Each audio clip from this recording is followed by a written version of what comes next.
It's a madhouse! A madhouse!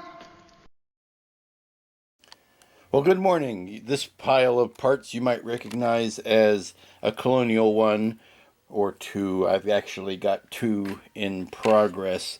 I'm finding out various techniques that work and don't work so that I can apply them to the next one. In the template set, there is a template to paint that long gold stripe that goes down the edge of the ship there. And I find it's easier to paint that now before we put the all of the engine cluster that goes around the back here. We can add that on top. And you can see some of the windows uncovered there. Now what you're looking at is that gold stripe that goes along the funky weird blue shape. I tried to make a mask for that, but it is so fine a detail that I cannot get the vinyl to properly run over all of those contours in and out and stick without gapping in corners and things like that. So regrettably, I'm going to say you need to paint that by hand. But and here's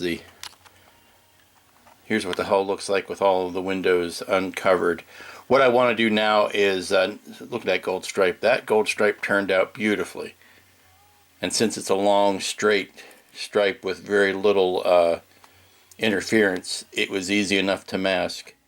But here's where we have that problem. That stripe is hand painted, and then I just touched the paint on either side to refine that line once it was painted. But no coffee and a fine hand, and you can take care of it. Now those areas there, you see all those greeblies, that's going to be painted anyway, so there's no gold striping that goes in there. But what I wanted to do was get all the windows uncovered so that there's no vinyl underneath, and then I'm going to spray this with a satin so that I can do some weathering on it, and get some color into the recesses and whatnot. And then taking that, what I've learned here, I'm going to apply it to this one. Now, this one is being built as the landed version. This one will be built as a in-flight version, which means the different positioning of the fins at the back and the addition of landing gear, that sort of thing. So that's where we are on that project. This Icarus is done. I need to put the last touch of a touch, only because I'm I won't say anal retentive, but I am a bit of a nudge when it comes to finishing a kit. I'm not really ever sure that they're done, but put a tiny bit of a touch of the gray there, and then it will be ready to be boxed up and go out. It won't go out this weekend. It'll probably go out Monday, and that's because I'd rather it not sit in the mail on Sunday, because I don't know whether the mail actually progresses anywhere on Sunday. So I don't think I'm going to get it to the post office today, so it'll go out on Monday. Okay, continuing work on the Colonial One x2, and I'm getting the second kit up to where I was on the first kit, getting them caught up. Here I have primed the top deck, and I have painted where the windows go, and I'll let this dry for a few hours, and then I will mask like I did before. Learning some tricks that nice to have two kits to work on, because sometimes when I am painting or developing painting masks for a kit, I will try it out on the kit, and then if it doesn't work, I strip it all down and start again. But here, since I have two kits, I can carry things straight over without having to restrip the first kit. And one of the things I learned is to paint some of these parts on the tree. They are easier to handle this way, and that's basically the inside of the engines. I think you'll recognize that. And this back plate is easier to paint now. Now this is just a black coat on it. I'm going to do some dry brushing to bring the detail out of it, but it's easier to handle while it's still on the tree. Somewhere in this mess of Colonial Ones, there are two Colonial Ones. I guess that would make it Colonial Twos. Here you can see the one that's most completed up here on the bench, and it's got a coat of clear satin on it, so I can start highlighting and distressing the top. Here you'll see various bits and bobs for both ships, kind of lining up as I paint one for one set. I paint the other set at the same time, and I'm working on the engines here a bit, and I'm going to devise some sort of masking for that rounded shape there, because in that inset actually should be the same light blue as the bottom of the ship. So that's something to do.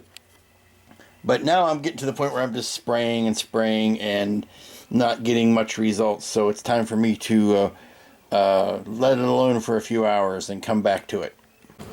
Okay, we're coming up on a fun part here. This has been given a good chance to dry, and now I am going to start distressing it, or weathering it, or whatever you wish to call it. I'm going to disassemble these three parts. They are still not glued together, and what I'm using is a mixture of ComArt Old Oil and ComArt Blue-Gray Smoke, and I'm going to mix a slurry of that and dab it into the, well, I'm basically going to paint the whole thing, and then I'm going to wipe off, let it sit for a second or two, and then wipe off to see where it collects. This is one of those one-step wonders that I like to get every once in a while. In one step, it goes from looking like a toy to looking like a little bit more like a scale model. This is the result of after putting the wash on and wiping it down. Like any good stain, the three determining factors of how well your stain is going to turn out are how thick your stain is, how long you leave it on before you, and how vigorously you wipe it off.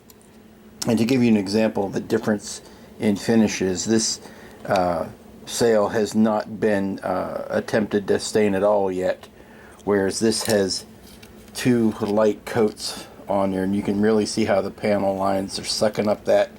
That's the mixture of the stain, and how it really soaks into those panel lines and gives you something to, gives you a sense of detail that wasn't there before. And now I'm going to do we can see here the bottom one as well. It's tougher to see on this color than on the white, but or on the very light gray. But you get an idea of instant aging because of it. And now I'm going to do the sail, and then all of this. This is a shot of it. I just splashed on some of the wash, so you can see how thick it goes on when it starts. And now I'm going to go wipe it off. I am ready for the next bout of painting, which is light blue on the fins and on the engines. There is a shape right here, inside here, that needs to be that light blue that's on the bottom of the ship. So what I've done is I've made a set of masks that there's a dark gray that's already painted under there that I'm covering up, and this is masking off from the whitish surround. So what I'm going to do now is continue to cover that out from here to here, the perimeter, with painter's tape, so that I can paint the interior shape there, the light blue. And then there are a bunch of raised panels on these fins, which also need to be light blue. Some of them are covered with covered by the decals, and some of them are not. So what I've done is I've made a set of masks to keep those light blue, but what I'm going to do is paint the light blue on here first, and then put the masks on top of them, and then paint gray around them. Sort of a reverse situation. Okay, let's take the masks off of this engine pod so that I can work the rest of this. I gotta put the camera down, sorry. Okay, lovely. The inner mask has kept the that oval or that rounded shape gray, and the outer mask has kept those lines clean. And now I can put some of that wash over all of the rest of this area to accentuate those panel lines. And then there's a little bit of detail left to paint right here. That is a dark shape, but these are looking really good. Now that smoke is shiny on the back of here, and when I flat coat the whole engine, it'll take care of that shininess. But what that smoke does, of course, is seep down into the panel lines and accentuate those, which is what I wanted it to do.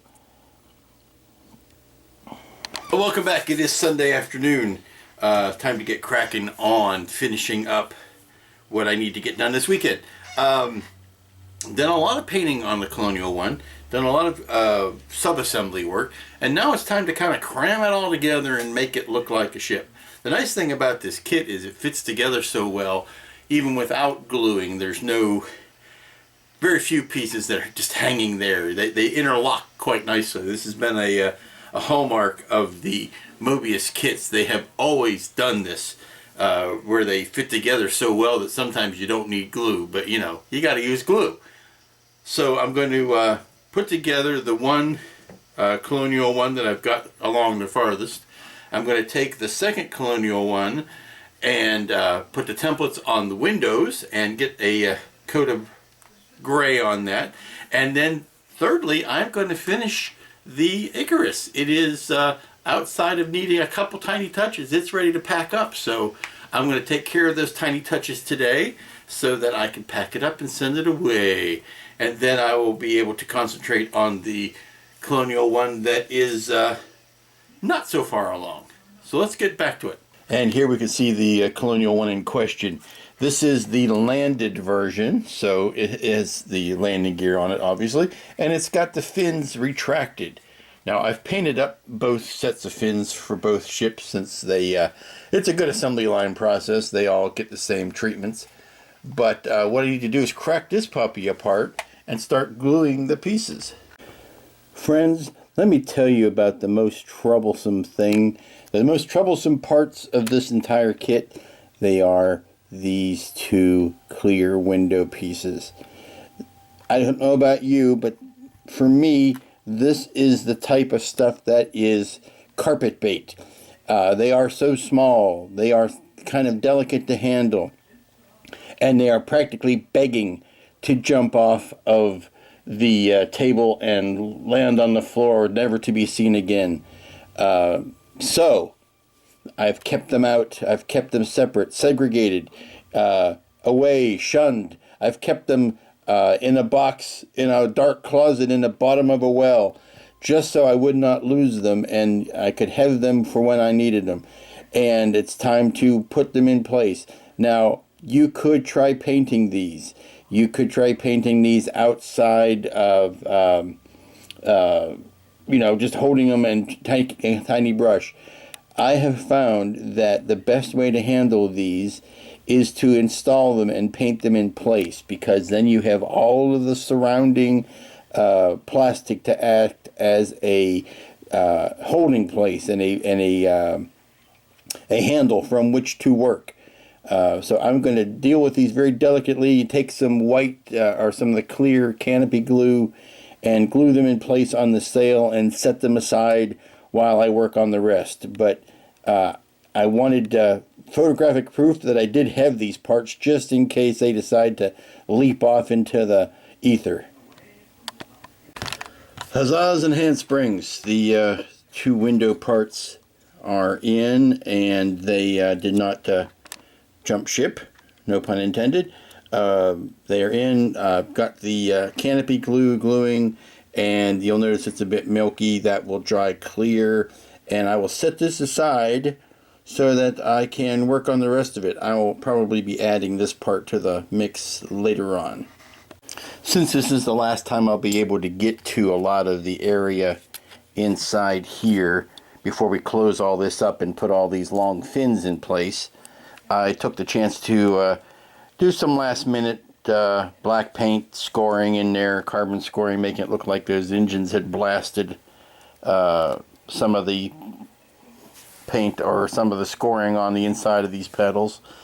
And also on the this is an engine 2, so you would figure that as a plate or as a pedal was being raised or lowered, it might get a little bit of scoring on that, so I just scored the front of that, just the leading edge of that, or the inside of that crux. So now let's get on with the actual gluing. The big two pieces are together. I've got a little bit of paper towel guarding the paint from the ravenous jaws of the plastic clamp. Try to keep that protected. The nice thing about the way this model is engineered, and I keep coming back to what a wonderful job Mobius does with their engineering, is that you spread your glue on the pins and the holes here. And I've mentioned this before about working quickly, and sometimes the 10X that I use is dried or gone off before I've ever actually made contact. And what I can do with this kit that I couldn't do with some others is I can set up the glue joints in the back here, and because you can reach in with the applicator that I choose to use, I can actually get in along that side seam from the inside and take care of the alignment and the alignment pins, and that gluing those together. I can give them a good washing with the 10X from here, and I don't have to risk putting it on the outside seam where that gold paint is. So while this is setting up, I'm going to go ahead and add the top and bottom wings or fins. Lovely. I've got this much glued together. I have not put on the conning tower yet, nor have I put on this top bit here, and that's only because I want one more opportunity to touch some of the paint that goes on inside there. I know I'm going to have to spread this a little bit. I'm not using the recommended assembly instructions because, you know me, I never do. But I want to do some more detail painting on this, and I might need to spread these out a little bit to slide that in place. So, or I might have to trim it a bit. But that's what you get for not paying attention to the rules. And now I am going to, and that just lays there. And now I'm going to put the window masks on this. I'm going to take this apart here and put the window masks on this and on this tower. If you remember from earlier videos, this is what the first level of window masking looks like. All of these masks that are going to stay black, or all the windows are going to stay black, get gray on them next, and these insets, try saying that, these insets will get sprayed gray. And then what I'll do is I'll cover over this black overspray with the gray, and I'll kind of mask this area off here, keep my spray forward of that, so that I can get on with the next step. So now all I gotta do is side 2, and then do similarly mask the windows up top here. And all of the window masks are in. Now is time to get out the dark sea gray and paint over top of them. Look at all those tiny little windows in there along the front there. And let's see, I've got the sail done on both sides, so it's ready for the same dark sea gray. And here, for one last time on his farewell tour, is our old friend the Icarus.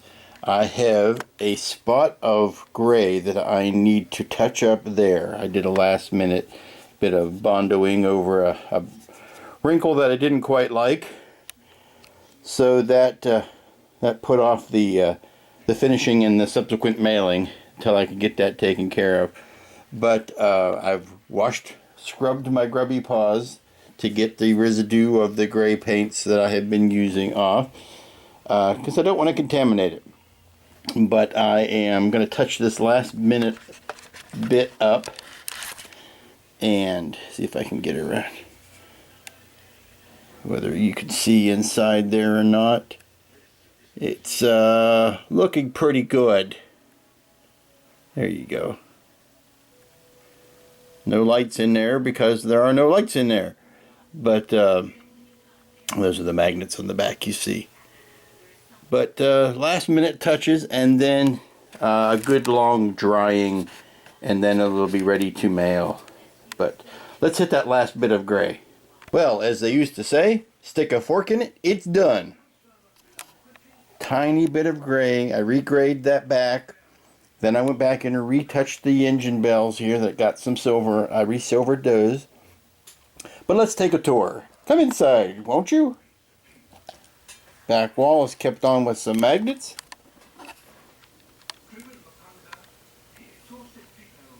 You can see the seats and bunks are all in place. You can make out that seam between the top and bottom there where I had to fill in all that area with Bondo.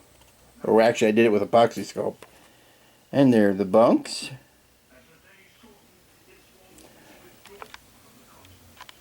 And as we get to the outside, you can see the lovely incorrect font. I'm sorry, I'm a font nerd. But the front of it, and I'll pop the back hatch back on. And I haven't really shown it much, but this is the base. I had to heat it up and rebend it into the right place, and I put some painted it black, put some felt on the bottom of it so that it'll sit nicely on a shelf. But this is how the kit sits. Oh, doing this with one hand is risky. No, I'm not going to do it because one-handedly it might fall over and scratch, and I don't want to do that.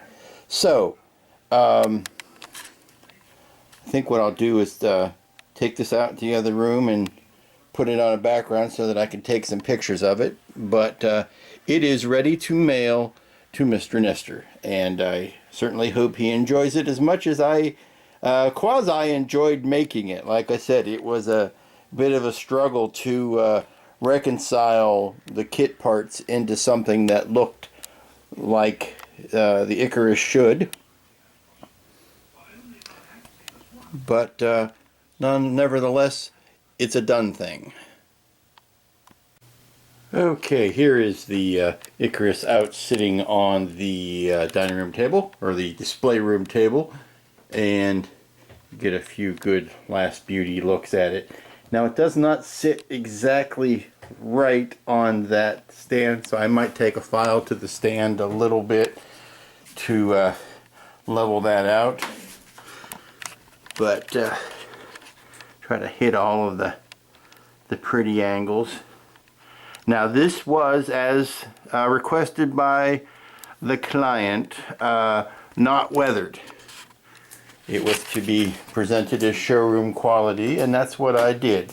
I am hesitant to do that sometimes, and I did twist his arm to let me weather up the engine bells, because I just think sometimes that when you weather things, they look a little more real and less like a toy. But this was, the intent was to make it look like it was a desktop model in somebody's office. So say you're the head of the Icarus project and you are proud of your ship, you would not necessarily have a weathered version of it sitting on your shelf. So that was the mandate for this. But getting around to this side as well, trying not to move it too much on the base. I think it turned out pretty darn good, and I hope that Nestor is happy with it. So, fare thee well, young Icarus. You were of the humblest beginnings, but hopefully you've been turned into something that does your name proud. Well, flush from the victory of having the Icarus done and drying, it is time to progress to the next step on the Colonial One masking, and that is to mask these window recesses. Again, you've seen this, but I think that was in the last video, but I am just glazing over it again to catch everybody up to speed so that I can get these two pretty much cut up with each other. So let me put those larger window masks on, and then we're going to tackle the pedal problem, as I like to call it. Everybody who built this knows what I'm talking about. It is the angle of these pedals. You can, fins, you can opt to build it either closed, like I did here for the landed version, or open for the in-flight version, which is what this one will be. The problem is the open version is too open, which is odd since even their own instructions show the 45-degree angle that the fins are at when they are deployed, so to speak. They should be a nice 45-degree angle. Now the top ones are not tough to do at all, because you just clip those little back pins and you just kind of sit it over top with these little hinges sitting over top of the holes. That's not a problem. These ones that are embedded in the top and bottom, the side fins, the ones that get captured by the top and bottom of the hull, those will have to be adapted. And I'm thinking something as simple as maybe the judicious use of a lighter and a few seconds of heat might take care of that. But let's get these masks on first. The outer window masks are on. Huzzah, huzzah. The more I do this, the quicker I get at it. So those are ready to go. So now we need to put a coat of the whitish gray over the whole shebang. So let's shebang that out. And the white is painted on. Now I've made an executive decision, which is only fitting since this is an executive ship, that while the landed version I did is fairly old and weather-beaten, that this new in-flight version should not look brand new, but should look a lot cleaner than the landed version. So I mixed a white that was slightly whiter than that, and I will be weathering it differently and using different colors and using a lot less of it to make sure that the hull is brighter. But I've got both this top deck and I've got the conning tower painted, and this will give also, this white will give a brighter base to the blue that goes on next. So I'm going to let this dry probably overnight. You're not going to see any more progress on this because I need to stick a big chunk of vinyl down here to mask off where the blue goes, and I don't want to risk pulling that up because I rushed the technique. So we will let that dry. Now the next thing I need to do, as promised, is to go back and work on these pedals. And I still think what I want to try to do, at least on one of them, and see how much damage I do, is to try to heat one up with a lighter or other small flame. Let's see how it goes. Okay, matches, not a good idea. What was happening is I could not control where the flame was going, and it was melting this little nibby thing that needs to go down in the slot like there, and that's not what I needed to have happen. So I decided to take an X-Acto and score right in here where the bend needs to happen. And what I'm going to do is, now that I've got a lot of that material removed, I'm going to bend it down sort of like that, and then I'm going to put some 10X in it to melt it and even a little bit more, and hopefully I'll just snap that out, and hopefully that will, when it dries, it will freeze in that position. Well, I had the right idea but the wrong glue. The 10X was not enough to lock it in place. I needed to use a little CA with some kicker. So once I got it bent in place, I just dropped a little drop of CA in there and some kicker and held it a second or two, and it locked into that 45-degree position. So let me put them on the base and you can see what it looks like. Now you can tell they're at the more correct angle. They're about 45 degrees, looking good. Now just do the top and the bottom ones and set it all aside. Okay, for weeks I've been teasing, the last few videos I've been teasing about a side project that I've been working on for Wonderfest that's kind of special, kind of a little bit out of the envelope, and here it is. Now it's very rough, it's got a lot of work to be done on it, lots of putty still showing, but I'd give you the slow reveal. It is an Enterprise transformer. Now if you notice, you'll be able to tell parts of the Enterprise that you are familiar with,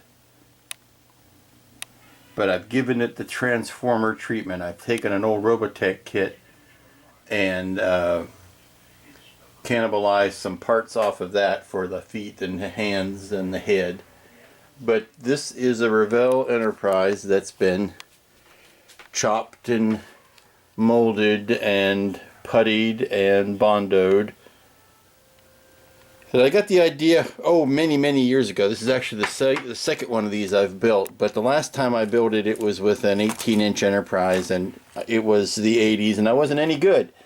And I've grown as a modeler since then. I know how to do things better, so I figured I'd tackle this subject once again.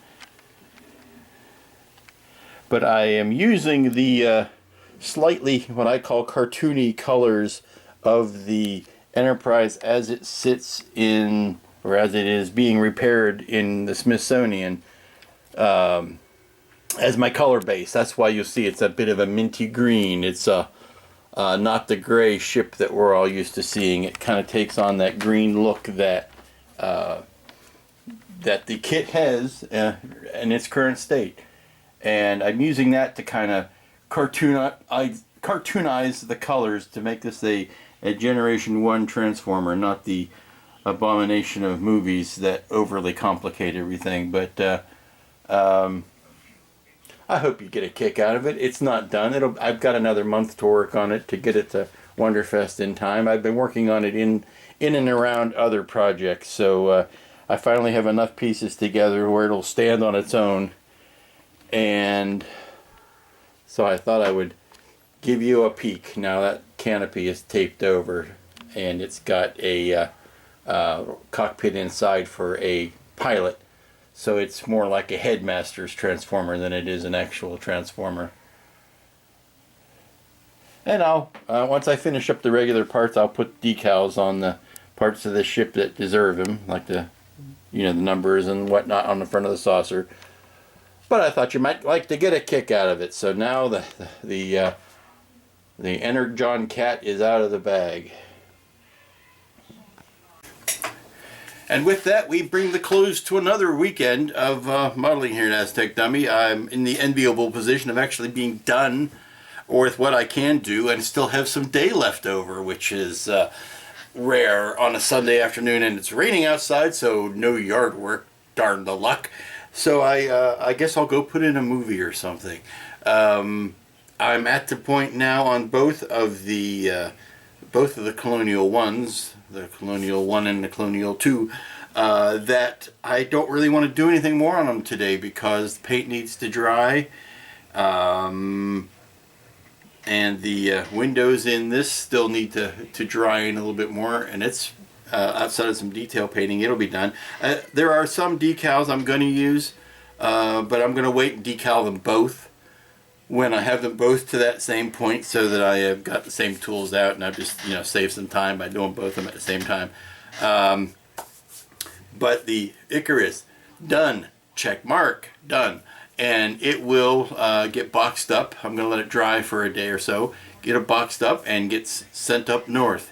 And the Colonial 2s, by the time I get back to them, their paint will be nice and dry. And there's not much I can do on Enterprime, what I'm calling Optimus Enterprime. Not much I can do on that today. So what I'm going to do is cut this video together and wish you all a fine week. And whatever you do, do it with some gusto, and enjoy yourself. Have a good week.